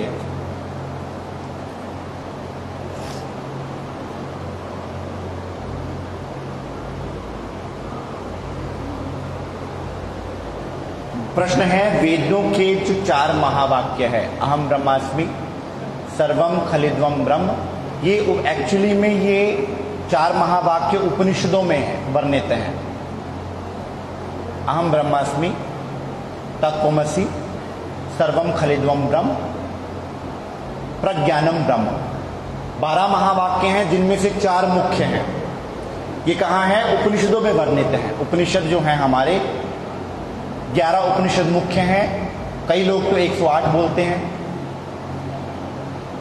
तो साथियों, ये सर्वम खलिद्वम ब्रह्म अर्थात सब परमात्मा हर जगह है। अगर परमात्मा हर जगह है तो मैंने प्रश्न उठाया था कि फिर सब स्वर्ग ही क्यों जाना चाहते हैं, नरक क्यों नहीं जाना चाहता? तो अगर स्वर्ग में है तो नरक में भी तो होना चाहिए, कण कण में होना चाहिए ना परमात्मा। तो फिर नरक से इतनी नफरत क्यों? फिर गंदगी से इतनी नफरत क्यों? क्या उसमें परमात्मा नहीं है? तो सर्वम खलिद्वम ब्रह्म कहाँ? यहां नहीं, धाम में, परमात्मा के धाम में हर वस्तु, हर सामग्री परमात्मा का ही स्वरूप है। वहीं पर आत्माएं भी परमात्मा का स्वरूप है। तत्वमसि, जैसा परमात्मा है वैसी ही उसकी आत्माएं हैं। प्रज्ञानम ब्रह्म, वो परमात्मा पूर्ण ज्ञान स्वरूप है। अब हम कहते हैं तुम भी ब्रह्म, मैं भी ब्रह्म। अच्छा, तो इसका अर्थ हुआ एक अज्ञानी ब्रह्म और एक ज्ञानवान ब्रह्म। इसका अर्थ है ये सारी बातें कहाँ घटित होती हैं? परमात्मा के धाम में। ये 4 महावाक्य वहां पर घटित होते हैं। अकाल मूर्त का एक प्रश्न है, अकाल मूर्त का क्या अर्थ है? अकाल का अर्थ होता है जो काल से परे है, जो मिटता नहीं, उसे कहा अकाल। काल अर्थात मिटने वाला, अकाल अर्थात जो काल से परे है। लेकिन महापुरुष क्या कहते हैं? काल अकाल तेरा किया। अकाल किन्हें कहा गया है? अक्षर ब्रह्म अविनाशी हैं, जो मिटते नहीं हैं, जो अखंड हैं। अकाल मूर्त का अर्थ है वो स्वरूप जिसका कभी नाश नहीं होता। तो परमात्मा जो हैं वो कभी जन्मते नहीं, कभी मरते नहीं, उनके स्वरूप का नाश नहीं होता, इसलिए उन्हें अकाल मूर्त कहा गया। अगला प्रश्न है, मंदिर में मूर्ति पूजन करने से क्या परमात्मा की प्राप्ति हो सकती है? साथियों, वेद कहता है न तस्य प्रतिमा अस्ति, परमात्मा की कोई प्रतिमा नहीं हो सकती, कोई मूर्ति नहीं हो सकती। और दूसरी बात, मूर्ति हमने अपने हाथों से बनाई होती है, मिट्टी पानी पत्थर आग से बनाई होती है। वो परमात्मा के प्रति हमें भाव तो दिला सकती है, लेकिन वो परमात्मा नहीं है। और जड़ को पूजोगे, जहां आसा तहां वासा, और जड़ को पूजोगे तो जड़ में ही पाओगे, जड़ में ही जाओगे। तो फिर मूर्ति के पूजन से परमात्मा की प्राप्ति किस प्रकार से हो सकती है? अगला प्रश्न है, परमात्मा कण कण में है, यदि है तो हम देख क्यों नहीं पा रहे? तो साथियों, इसका जवाब मैंने पहले से ही आपको दे दिया कि परमात्मा अगर कण कण में होता तो फिर किसी कण से हमें नफरत ना होती, फिर नर्क के कणों से भी हमें नफरत नहीं होनी चाहिए थी। लेकिन स्वर्ग सब जाना चाहते हैं, नर्क कोई जाना नहीं चाहता। इसलिए कण कण में है, उसकी सत्ता, उसकी शक्ति, उसका स्वरूप नहीं है। स्वरूप तो उस परम धाम में है जो क्षर और अक्षर के पार है।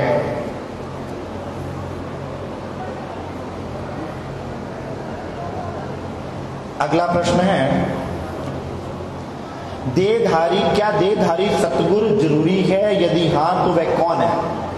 साथियों,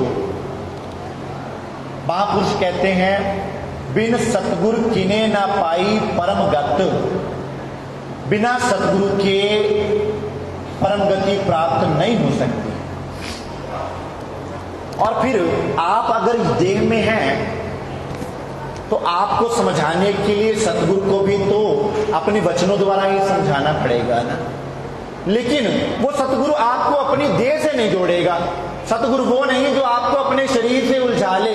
सतगुरु वो जो आपको अपने शरीर से परे उस पार ब्रह्म की पहचान करावे, वे सतगुरु है। सतगुरु किया है देह का, सतगुरु चीन, गुरु किया है देह का, सतगुरु चीना नाहे। तो साथियों, सतगुरु कौन है? वो देहधारी हो सकता है लेकिन वो देह में फंसाने वाला नहीं होता।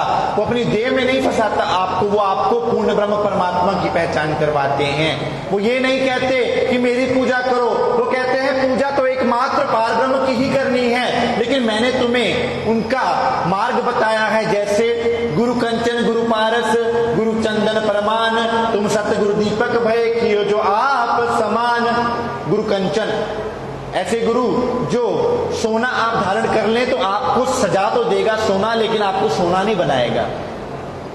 गुरु पारस, पारस पत्थर लोहे को सोना तो बना देगा लेकिन पारस नहीं बनाएगा, फिर भी फर्क रह गया।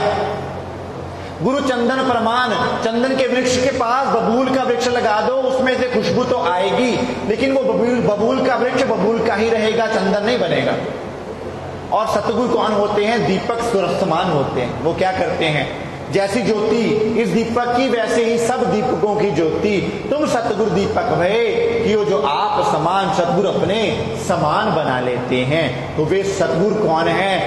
सतगुरु बन पिया आप पधारे, वे पार ब्रह्म वो उत्तम पुरुष स्वयं प्राणनाथ जी के स्वरूप में सतगुरु बनकर आ गए और उनके द्वारा प्रदत्त ज्ञान, उनकी वाणी के द्वारा उन आत्माओं के अंदर का वो ज्ञान हमें प्राप्त हुआ। और जहां से हमें वो ज्ञान प्राप्त हुआ उन्हें हम सतगुरु मानते हैं। और उनकी वाणी क्या कहती है? सतगुरु ब्रह्मानंद है, सूत्र अक्षर रूप। कौन है? स्वयं परमात्मा सतगुरु है। लेकिन यहाँ आकर जिस तन में बैठकर वो लीला करते हैं उनको भी यहाँ पर आदर सत्कार से सतगुरु कहा जाता है, लेकिन वो अपनी देह के साथ नहीं जोड़ते, हमें पूर्ण ब्रह्म परमात्मा की खबर देते हैं। अगला प्रश्न है, प्रश्न काफी है साथियों, तो संक्षेप में इसका उत्तर देने का प्रयास करता जाऊंगा साथ साथ। इस जीव रूपी आत्मा को परमात्मा से कैसे कनेक्ट करें? तो साथियों, अब पहली बात तो ये जानना पड़ेगा कि हमारे अंदर दो चेतनाएं हैं, एक जीव और एक आत्मा। कहेंगे, आप कहोगे क्या प्रमाण है? मुंडक उपनिषद पढ़ लो पीछे जाकर। शरीर रूपी वृक्ष है, उस पर दो पक्षी विराजमान हैं, एक नीचे की डाल पर, एक ऊंचे की डाल पर, ऊंची डाल पर। जो निचला पक्षी है वो खट्टे मीठे फल खाता है और ऊंची नीची डालियों पर खुदकता रहता है, लेकिन जो दूसरा पक्षी है वो ऊपर वाली डाल पर बैठता है और श्री संपन्न है, वो केवल दृष्टा है। नीचे की डाल वाला पक्षी कौन है? जीव। ऊपर की डाल वाला पक्षी है जीव। क्या करता है नीचे की डाल वाला? यहाँ के जन्म मरण के चक्र में फंसकर कर्म फल के आधार पर क्या करता है? कर्म करता है, भोगता है, दोबारा दोबारा जन्म लेता है, खट्टे मीठे फल अर्थात विभिन्न योनियों में, ऊंची नीची योनियों में भटकता रहता है। वो है जीव, जो शरीर छूटने से बोलते हैं मृत्यु हो गई। लेकिन आत्मा क्या है? अजर है, अमर है, अविनाशी है। ना आग उसे जला सकती है, ना पानी उसे भिगो सकता है, ना शस्त्र उसे काट सकते हैं। वो है आत्मा। वो आत्मा इससे परे है। आत्मा का मूल स्थान परम धाम है साथियों। तो जीव और आत्मा दो अलग अलग चेतनाएं हैं। जीव का स्थान है आदि नारायण, जीव आदि नारायण का अंश है और आत्मा परमात्मा का अंग है। और उन आत्माओं को जगाने के लिए परमात्मा यहाँ आए हुए हैं। और आत्मा से परमात्मा का कनेक्शन कैसे करना है? मान लीजिए इस माइक की तार टूट जाए, मान लीजिए इस माइक की तार वहां से निकल जाए, तो क्या माइक से आवाज आएगी? नहीं आएगी। कब आएगी? जब ये सप्लाई में दोबारा लगेगा। तो परमात्मा सतगुरु क्या करते हैं, हमारी तार परमात्मा के साथ जोड़ देते हैं। ज्ञान वाली वो तार होती है उससे जोड़ देते हैं, जिसे तारतम कहा गया। अंधकार से परे करने वाला ज्ञान हमें जो परमात्मा से जोड़ देवे, उस तार के द्वारा उस ज्ञान के संबंध जुड़ने से सतगुरु क्या करते हैं, सतगुरु हमारा संबंध परमात्मा से जोड़ देते हैं। फिर उस परमात्मा के रोज ध्यान सुमरण करने से, उनके स्वरूप का रोज ध्यान करने से हमारी कनेक्टिविटी उनसे बन जाती है। जैसे इस माइक में खुद ब खुद आवाज आनी शुरू हो गई, जैसे ही इसको सप्लाई के साथ जोड़ दिया, तो सप्लाई के साथ सतगुरु जोड़ देते हैं। अगला प्रश्न साथियों, ध्यान में बैठने पर मन को एकाग्र कैसे किया जाए। तो साथियों, मन क्या है, जंगली घोड़े की भांति है, और जंगली घोड़े को आप जानते हैं वश में कैसे किया जाता है। जंगली घोड़े पर एकदम से सवारी नहीं की जाती, उसको बांध दिया जाता है किल्ले के साथ। रस्सी डाल के नाक में किल्ले के साथ बांध दिया जाता है। बड़ी दौड़ धूप करता है, बड़ी उछल कूद करता है, और फिर थक जाता है। जब थक जाता है तब उस पर सवारी की जाती है। अब इस मन को क्या करना है, इसको सतगुरु के नाम रूपी, निज नाम रूपी रस्सी से बांधना है, सतगुरु रूपी किल्ले से। किल्ला कौन, सतगुरु स्वरूप परमात्मा, और रस्सी क्या, नाम रूपी रस्सी। वो रस्सी से जब ये मन, ज्ञान का बंधा मन रहे, ज्ञान से मन बंध जाता है, तो मन उस नाम में डूबा हुआ, नाम के रस में डूबा हुआ वो मन क्या करता है, जितनी भी उछल कूद करता करता थक जाता है, और फिर वो एकाग्र होना प्रारंभ हो जाता है। इस तरह से आप परमात्मा के नाम के साथ अपने मन को एकाग्र कर सकते हो। अगला प्रश्न है, कुछ कर्म अनजाने या जाने अनजाने में गलत हो जाए, इसका बोध भी हो जाए, पश्चाताप कैसे करूं। साथियों, कर्म थ्योरी बड़ी पेचीदा है। क्यों? क्योंकि कर्म प्रधान विश्व करी राखा, जो जस कीन तास फल चाखा। ये काल ने इस दुनिया को बनाया ही ऐसा है कि आपके द्वारा कर्म होते रहे और आप इन बंधनों में फंसे रहें। उसको चिंता नहीं है कि आप नरक में जा रहे हैं, कि स्वर्ग जा रहे हैं, कि मुक्त हो रहे हैं। वो तो परमात्मा को चिंता है अपनी आत्माओं की, कि दुखी हैं, भटक रही हैं, इनको जगाना है। इसलिए वो स्वयं आया है, काल को चिंता नहीं है। काल ने तो ऐसी व्यवस्था बनाई है, कभी किसी को शेर की योनि में डाल दो, शेर क्या करेगा, हिरण को मारेगा, उस बेचारे को पता ही नहीं मुझे कर्म लग रहा है। फिर अगली योनि तैयार है। अब आ गई मनुष्य योनि की बात। मनुष्य योनि में कोई काम हम करते हैं जानबूझकर, कोई काम जो एकदम से हमें अननोइंगली, हमें पता नहीं होता लेकिन हो जाते हैं।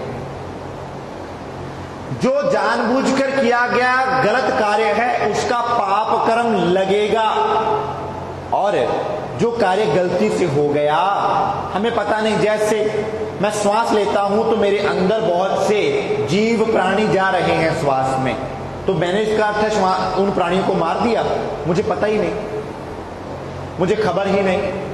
मैं रास्ते में चल रहा हूं, मेरे पैरों नीचे बहुत से कीड़े मकोड़े आ जाएंगे, मैंने उनको मार दिया, तो क्या मुझे उसका पाप लगेगा? उसका मुझे पता ही नहीं। लेकिन साथियों, इसका भी एक उपाय है जो भगवान कृष्ण ने अर्जुन को बताया है। अर्जुन, तू सब तरह से उस एक की शरण में जा, सब तरह से सब कुछ तू मुझे समर्पित करता जा, मैं तुझे तेरे कर्मों से, बंधन से मुक्त कर दूंगा। तो कर्मों के बंधन से छूटने का उपाय एक है। कौन से कर्म? परोक्ष कर्म या प्रत्यक्ष कर्म होवे, उनसे छूटने का एकमात्र उपाय परमात्मा का नाम सुमरण। जैसे रोज कपड़ा गंदा होता है तो रोज धोना पड़ता है ना, मैल निकालना पड़ता है।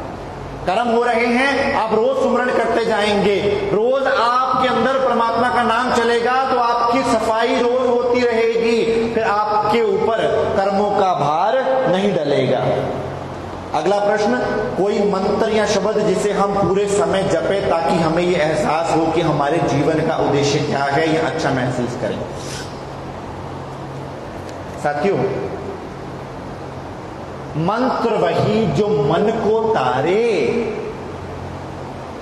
अब पहला किसी ने कहा कि आप जितने महापुरुष आए, जितने देवी देवता यहां प्रकट हुए, जिनके हमारे महापुरुष हैं, जिनका उल्लेख ग्रंथों में होता है, उनका नाम स्मरण करना चाहिए। लेकिन वे अपने ग्रंथों में क्या कहते हैं कि हम परमात्मा नहीं हैं, और उनकी साधना करने पर स्वर्ग और वैकुंठ की ही प्राप्ति होगी। स्वर्ग से तो वापस आना पड़ेगा, दोबारा जन्म मरण का चक्कर पड़ जाएगा। फिर किसी ने क्या कहा कि ओम सोहम निरंकार ज्योति निरंजन सतनाम शक्ति शब्द आदि 5 शब्दों की साधना कर लो। ये 5 नाम भी दिए जाते हैं बहुत से मत पंथों में। तो इसके बारे में महापुरुषों ने क्या लिखा? ये 5 नाम काल के जानो। ये नाम किसके? काल के हैं, परमात्मा के नहीं है। तो फिर कौन सा मंत्र है जो परमात्मा तक पहुंचा देगा? और जो परमात्मा तक पहुंचा देगा वही आपको अंदर से आनंदित कर सकता है। तो साथियों, वो निज नाम है जिसके बल से आपके अंदर आनंद होता है, जिसके बल से मुक्ति का मार्ग मिलता है, जिसके बल से आप भवसागर से पार हो सकते हो। वो निज नाम रूपी ज्ञान है, जिसको कोई मंत्र नहीं कहा जा सकता। वो ज्ञान है, वो पहचान है, आपके स्वरूप की पहचान है। साथियों, अगला प्रश्न है, परम आनंद की अनुभूति कम होती है, इसकी प्राप्ति कैसे होगी? साथियों, हमने राशन लेना है तो राशन की दुकान पे जाना पड़ेगा, हीरा लेना है तो जौहरी की दुकान पे जाना पड़ेगा, लोहा खरीदना है तो लोहार की दुकान पे जाना पड़ेगा। अब आनंद चाहिए तो दुनिया में आनंद है ही नहीं, क्योंकि दुनिया क्या है? असत, जड़ और दुख। नानक दुखिया सब संसार, पर सो सुखिया जिस नाम आधार। फिर आनंद का स्रोत कौन? वेद कहता है रसो वह से। परमात्मा रस का स्वरूप है, परमात्मा आनंद का स्वरूप है। तो अगर आनंद चाहो तो आनंद स्वरूप परमात्मा के पास जाना पड़ेगा। जैसे लोहा खरीदने के लिए लोहार के पास, सोना खरीदने के लिए सुनार के पास, और हीरा खरीदने के लिए जौहरी के पास जाना पड़ता है, वैसे ही आनंद प्राप्ति के लिए पूर्ण ब्रह्म परमात्मा के चरण कमलों को पाना अति आवश्यक है। साथियों, ये भी प्रश्न है, मन चंचलायमान है, भगवान का ध्यान लगाने की विधि क्या है? साथियों, किसी ने कहा कि मूर्ति का ध्यान करो, किसी ने कहा फोटो का ध्यान करो, किसी ने कहा बिंदु का ध्यान करो, किसी ने कहा डिवाइन लाइट का ध्यान करो, किसी ने कहा शरीर में 7 चक्कर हैं उनका ध्यान करो, किसी ने कहा नाभि चक्कर पर ध्यान केंद्रित करो, किसी ने कहा स्वादिष्ठान चक्कर पर ध्यान केंद्रित करो, किसी ने कहा आज्ञा चक्कर पर ध्यान केंद्रित करो, यहां 2 आंखों के बीच, किसी ने कहा सहस्त्रसार चक्कर पर ध्यान केंद्रित करो। तो साथियों, 9 द्वारे संसार के 10वां योगी तार, 11 खिड़की खुली आगे महल सुखसार। ये 9 के 9 द्वार संसार में खुलते हैं, संसार में ही लगे रहते हैं। यहां पर कहीं भी ध्यान केंद्रित करोगे तो संसार मिलेगा, भरतार परमात्मा नहीं मिलेगा। और 10वां द्वार है योगियों का, इससे आप अपने घट के अंदर प्रवेश करोगे, आपको चांद तारे नजर आएंगे, पिंड ब्रह्मांड नजर आएंगे, खंड ब्रह्मांड नजर आएंगे, लेकिन परमात्मा की प्राप्ति नहीं हो सकती। परमात्मा को प्राप्त करने का द्वार 11वां और 12वां है। वो कौन बताएगा? वो सतगुरु बताएगा। वो विधि बताई प्राणनाथ जी ने अपनी वाणी में कि कैसे वो परमात्मा नजर आता है। तो इस शरीर में किसी भी चक्र पर ध्यान लगाने से मुक्ति संभव नहीं है। उसे सिद्धि मिल सकती है, रिद्धियां सिद्धियां मिल सकती हैं, लेकिन रिद्धियां सिद्धियां बाधा है परमात्मा को पाने के लिए। परमात्मा का नाम ही, परमात्मा की पहचान ही, उनका स्वरूप ही परमात्मा की उपलब्धि करा सकता है। अगला प्रश्न, मैं अपने प्रभु की किस नाम से जाप करूं? आशा है आपको यह प्रश्न का उत्तर मिल गया होगा कि संसार में कोट नाम, संसार में तिनथे मुक्त ना होए, एक नाम निज नाम बिन। एक नाम निज नाम है, बूझे बिरला कोई।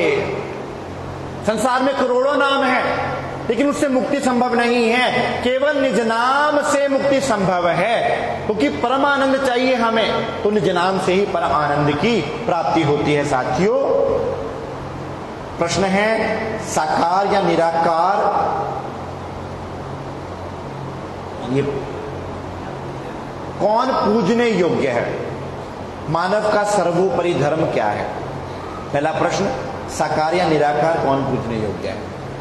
देखिए, उत्तम पुरुष सत्वन्या परमात्मा इति उदाहरते, परमात्मा केवल एक है और वो उत्तम पुरुष पार ब्रह्म है। श्रीमद् भगवद गीता, पवित्र श्रीमद् भगवद गीता ये कहती है, पुराण ये कहते हैं, एक ही परमात्मा है जो पूजने के लिए है, उसकी पूजा की जा सकती है, अन्य कोई पूज्य नहीं। आदरणीय है, देवी देवता आदरणीय है, तीर्थंकर अवतार आदरणीय है, लेकिन पूज्य एकमात्र एक, एको साधे सब सदे, सब साधो सब जाए। तो अगर आप माने कि परमात्मा साकार है, तो साकार का तो नाश हो जाएगा, मिट जाएगा, लय हो जाएगा, क्योंकि शरीर साकार है। और अगर आप माने निराकार है, तो निराकार तो अनहद नाद, क्या कहा, जाप मरे अजपा मरे, अनहद भी मर जाए, सुरत समानी शब्द में ताको काल न खाए। अब इसका अर्थ है अनहद से परे भी है परमात्मा का स्वरूप। वो क्या है? नूरमय स्वरूप, दिव्य स्वरूप, सुंदर स्वरूप, अति सुंदर स्वरूप, जो उनके परम धाम में उनके सिंहासन पर विराजमान है। उनको जानना चाहें तो श्री प्राणनाथ जी की वाणी में उसका पूर्ण वर्णन है। साथियों, आप साहित्य भी ले सकते हैं और इसके बाद बैठकर वार्तालाप भी कर सकते हैं। श्री प्राणनाथ जी की वाणी में उसका पूर्ण विश्लेषण है। मानव का सर्वोपरि धर्म क्या है? मानव का धर्म, धर्म धारण करने को धर्म कहा जाता है। धर्म का लक्ष्य, धर्म को कहा जाता है सत्य, और धर्म ही सत्य है, सत्य ही परमात्मा है। जाके हृदय साच है, ताके हृदय आप। ग्रंथों में धर्म के 10 लक्षण बताए हैं। तो धर्म क्या है? मानव धर्म है कि इस शरीर के यहां होने का लक्ष्य प्राप्त कर लिया जाए। शरीर के यहां होने का लक्ष्य क्या है? जन्म मरण के चक्कर से छूटना।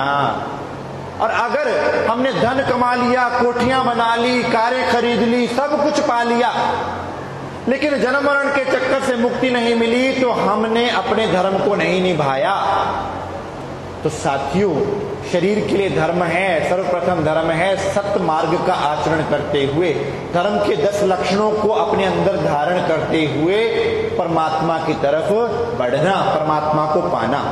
अगला प्रश्न, शुद्ध भावना, निर्मल मन रखते हुए सभी कर्म करते रहें तो क्या परमात्मा की प्राप्ति हो जाएगी? साथियों, देखिए, ऐसा है, मैंने पहले बता दिया, कर्म अच्छे करने चाहिए, सबको अच्छे कर्म करने चाहिए, लेकिन हर जो चीज है कर्म प्रधान विश्व करी राखा, जो जस की दास फल चाखा। जैसा कर्म करोगे उसका फल भुगतान करना पड़ेगा, अच्छे कर्म का भी, बुरे कर्म का। अच्छे कर्म का अच्छा फल मिलेगा, वो भी खाने तो आना पड़ेगा ना। प्लेट सज गई, खाओगे तो सही आकर आना पड़ेगा। अच्छे कर्म सोने का पिंजरा, सोने की जंजीर, बुरे कर्म लोहे की जंजीर, लेकिन है बंधन ही। तो क्या था मुक्ति? क्या है? इन कर्मों के परे की अवस्था ही मुक्त कर सकती है। वो परमात्मा, काल कर्म भव दुख से तुम ही छुड़ावन हार, परमहंस पद देत हो क्षर अक्षर के पार। परमात्मा काल कर्म भव दुख से पार करने वाला है। आओ, परमात्मा कह रहे हैं, पहले आप पहचानो रे साधो, पहले आप पहचानो, बिना आप चीने पार ब्रह्म को कौन कहे मैं जानू। परमात्मा अपने वाणी की डिंडक घोष कर रहे हैं। ये वाणी पुकार पुकार के कह रही है कि आओ, तुम्हें अखंड मुक्ति का मार्ग बताऊं, तुम्हें कर्मों से मुक्ति का मार्ग बताऊं। वो मुक्ति का मार्ग परमात्मा का दिव्य ज्ञान, उनका दिव्य स्वरूप है। जो परम धाम में विराजमान और यहां पर वो ज्ञान स्वरूप से विराजमान है। साथियों, अगला प्रश्न है, जीवन यापन करते हुए अपने कर्तव्य निर्वहन करते हुए नाम स्मरण भजन आदि यदि कोई ना कर सके तो क्या ईश्वर पर श्रद्धा आस्था ही रहे? और अच्छा, पूरा प्रश्न ये था, ठीक। तो साथियों, ऐसा है कि हमें सारी जिम्मेदारियों को निभाना है, माता पिता की जिम्मेदारियों को भी निभाना है, हर कर्म करना है, लेकिन एक विचार करना कभी, हमारी अपने बच्चों के लिए जिम्मेदारी है, हमारी अपने पत्नी पतियों के लिए जिम्मेदारी है, हमारी अपने माता पिता के लिए जिम्मेदारी है, आने वाली अगली बहुत सी पीढ़ियों के लिए जिम्मेदारी है, बीत गई बहुत सी पीढ़ियों के लिए जिम्मेदारी है। क्या अपने लिए हमारी कोई जिम्मेदारी नहीं? क्या हमने ये विचार नहीं किया कि जब हम आंखें बंद करेंगे तो हमारा क्या होगा? जिस दिन ये विचार करोगे उस दिन सबसे पहले, क्या कहते हैं, चैरिटी बिगिंस एट होम। दान करना चाहो तो पहले घर पे तो देख लो सब समृद्ध हैं भी कि नहीं। तो साथियों, पहले अपने आप को पहचान कर अपनी मुक्ति का मार्ग, कभी प्लेन में सफर करो ना, तो प्लेन में क्या कहते हैं वो कहते हैं कि आप अगर कोई इमरजेंसी पड़ गई तो पहले अपनी मदद करना, बाद में दूसरों की मदद करना। तो पहले खुद भवसागर से पार होने का उपाय करना है साथियों, और अपने प्रति जो हमारी जिम्मेदारी है उसको निभाना है। उसके बाद फिर संसार के कल्याण में हमें लगना है, क्योंकि ये परमात्मा का ही आदेश है। तो मैं आशा करता हूं आप सबके प्रश्नों के उत्तर आपके अनुरूप मैं दे पाया होऊंगा, और ये भी जो कुछ भी ये ज्ञान था ये श्री प्राणनाथ जी की ही वाणी के आधार पर है साथियों, इसमें मेरा कुछ भी नहीं। तो करण करावण आपे आप मानस के कछु नहीं हाथ। वे ज्ञान का भंडार हैं, प्रेम का भंडार हैं, उनकी शरण में आकर उस प्रेम और आनंद का अनुभव कीजिए, यही मेरी आपके चरणों में विनती है। बोलिए श्री प्राणनाथ प्यारे की जय, श्री सद्गुरु महाराज की जय।